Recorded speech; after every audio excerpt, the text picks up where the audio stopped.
We're going to start paper macheing today, but first, before you paper mache, this is super important, make sure that everything is taped on really, really well, because you can't paper mache when, or you can't tape when something is wet. Obviously, wetness and tape don't work.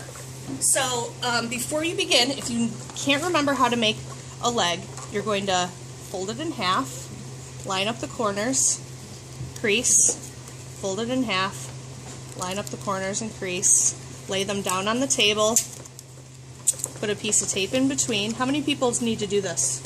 Still, just a couple? Okay. And tape them together. And then remember, we're putting our legs on the edge of the robot, all the way out to the edge. And it should stand. Alright? If it doesn't stand, keep working on it until it does stand. Alright, let's see how this one does. Pretty good. Alright. You're also going to want to close up the bottom of your robot's legs with a piece of tape. Okay.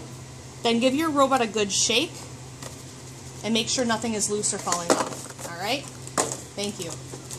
When you are ready to start paper macheing, this is the paper mache paste. Alright? It's like a thick, gooey substance. You can see there's a paper towel floating around in this one. Just, you know, pay no attention to it. You'll also need a brush, and you'll also need paper towels. Now, I've already torn the paper towels into strips, but you need to go a little further and tear them in half. So before you start, I'm going to put a whole pile at your table. Before you start paper macheing, make yourself a pile of torn in half strips, because it's easier to do it now than it is to do it later. Got it? So make yourself some strips. Alright, this is a 3-step process. The first step, wet the robot. Okay? The second step, put on the paper towel. Notice it's nice and flat. The third step, wet the paper towel until it is translucent. Noah, what does translucent mean? You can see through it, but not crystal clear. Right. So you should be able to see through the paper towel, but it obviously isn't going to be clear. But if you see any spots that are not translucent, then you need to go over them again.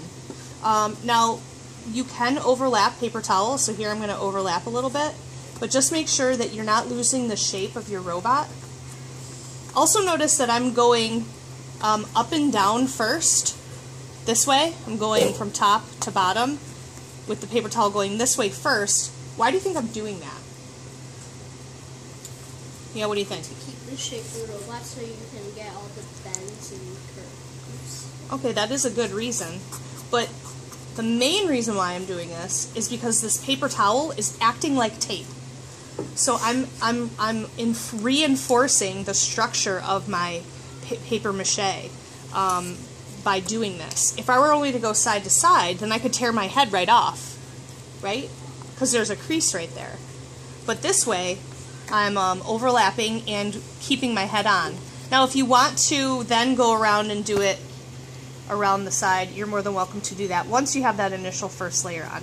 But you definitely want to overlap, do about 2 layers, and you want to cover, for today, we want to get about halfway.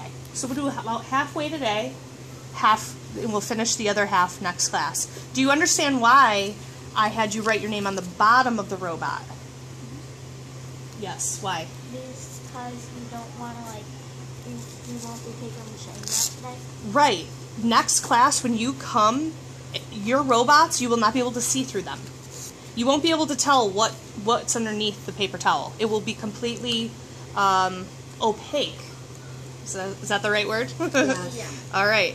So continue this until you get about halfway. Nothing should show through, no tape showing through. If you have little spots, like see that little spot on my shoulder? If you have little spots, you can tear little pieces.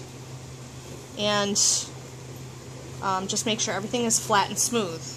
If your piece looks like this,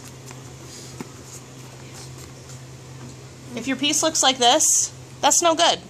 Smooth it out. So take it off and smooth it out. Everything should be nice and smooth. If it is rough when it's wet, it will be rough when it's dry. Sound good? Okay. That's it. Thank you.